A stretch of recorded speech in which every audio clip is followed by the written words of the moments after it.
اعوذ باللہ من الشیطان الرجیم بسم اللہ الرحمن الرحیم سورۃ آل عمران آیت نمبر 181 تا 200۔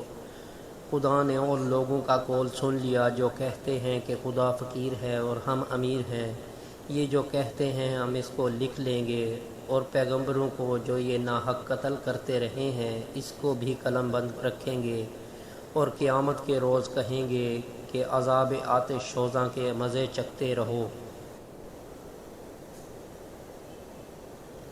یہ ان کاموں کی سزا ہے جو تمہارے ہاتھ آگے بھیجتے رہے ہیں، خدا تو بندوں پر مطلق ظلم نہیں کرتا۔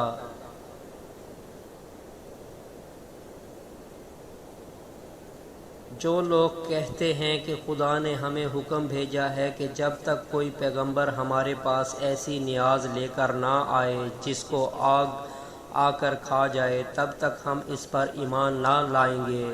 اے پیغمبر، ان سے کہہ دو کہ مجھ سے پہلے کئی پیغمبر تمہارے پاس کھلی ہوئی نشانیاں لے کر آئے، اور وہ معجزہ بھی لائے جو تم کہتے ہو، تو اگر سچے ہو تو تم نے ان کو قتل کیوں کیا؟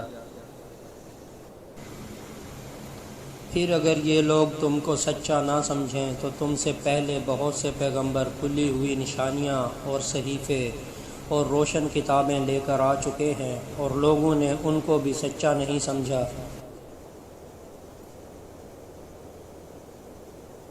ہر متنفس کو موت کا مزہ چکھنا ہے، اور تم کو قیامت کے دن تمہارے اعمال کا پورا بدلہ دیا جائے گا۔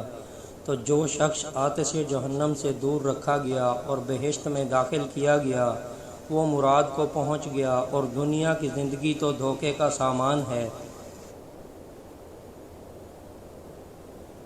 اے اہل ایمان، تمہارے مال و جان میں تمہاری آزمائش کی جائے گی، اور تم اہل کتاب سے اور ان لوگوں سے جو مشرک ہیں بہت سی ایذا کی باتیں سنو گے، اور تو اگر صبر اور پرہیزگاری کرتے رہو گے تو یہ بڑی ہمت کے کام ہیں۔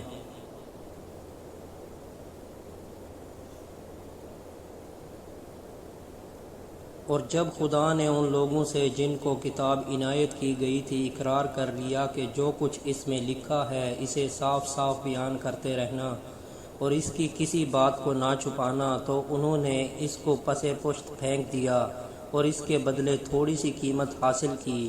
یہ جو کچھ حاصل کرتے ہیں برا ہے۔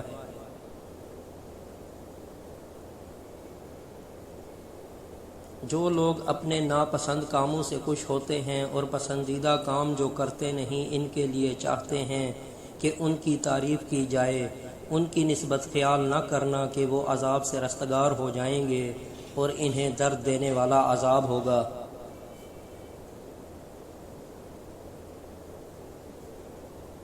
اور آسمانوں اور زمین کی بادشاہی خدا ہی کو ہے، اور خدا ہر چیز پر قادر ہے۔ بے شک آسمانوں اور زمین کی پیدائش اور رات اور دن کے بدل کے آنے جانے میں عقل والوں کے لیے نشانیاں ہیں۔ جو کھڑے اور بیٹھے اور لیٹے ہر حال میں خدا کو یاد کرتے اور آسمان اور زمین کی پیدائش میں غور کرتے اور کہتے ہیں کہ اے پروردگار، تو نے اس مخلوق کو بے فائدہ نہیں پیدا کیا، تو پاک ہے، تو قیامت کے دن ہمیں دوزخ کے عذاب سے بچائیو۔ اے پروردگار، جس کو تو نے دوزخ میں ڈالا اسے رسوا کیا، اور ظالموں کا کوئی مددگار نہیں۔ اے پروردگار، ہم نے ایک ندا کرنے والے کو سنا کہ ایمان کے لیے پکار رہا تھا، یعنی اپنے پروردگار پر ایمان لاؤ، تو ہم ایمان لے آئے۔ اے پروردگار، ہمارے گناہ معاف فرما اور ہماری برائیوں کو ہم سے محو کر، اور ہم کو دنیا سے نیک بندوں کے ساتھ اٹھا۔ اے پروردگار، تو نے جن چیزوں کے ہم سے اپنے پیغمبروں کے ذریعے وعدے کیے ہیں وہ ہمیں عطا فرما، اور قیامت کے دن ہمیں رسوا نہ کیجیو، کچھ شک نہیں کہ تو خلاف وعدہ نہیں کرتا۔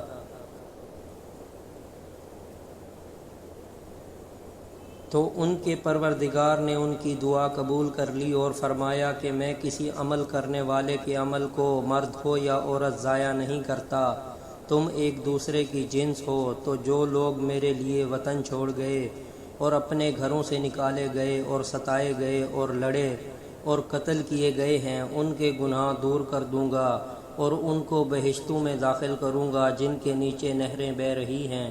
یہ خدا کے ہاں سے بدلہ ہے اور خدا کے ہاں اچھا بدلہ ہے۔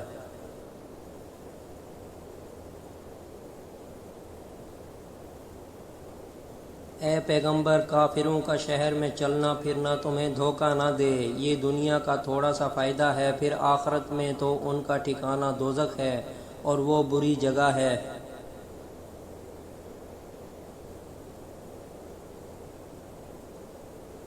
لیکن جو لوگ اپنے پروردگار سے ڈرتے رہے ان کے لیے باغ ہے جن کے نیچے نہریں بہہ رہی ہیں اور ان میں ہمیشہ رہیں گے۔ یہ خدا کے ہاں سے ان کی مہمانی ہے، اور جو کچھ خدا کے ہاں سے وہ نیکوکاروں کے لیے بہت اچھا ہے۔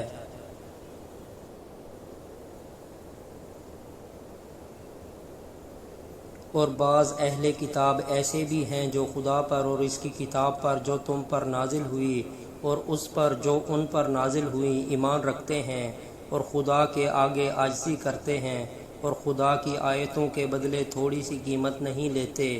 یہی لوگ ہیں جن کا صلہ ان کے پروردگار کے ہاں تیار ہے، اور خدا جلد حساب لینے والا ہے۔ اے اہل ایمان، کفار کے مقابلے میں ثابت قدم رہو اور استقامت رکھو اور مورچوں پر جمے رہو اور خدا سے ڈرو تاکہ مراد حاصل کرو۔ صدق اللہ العظیم۔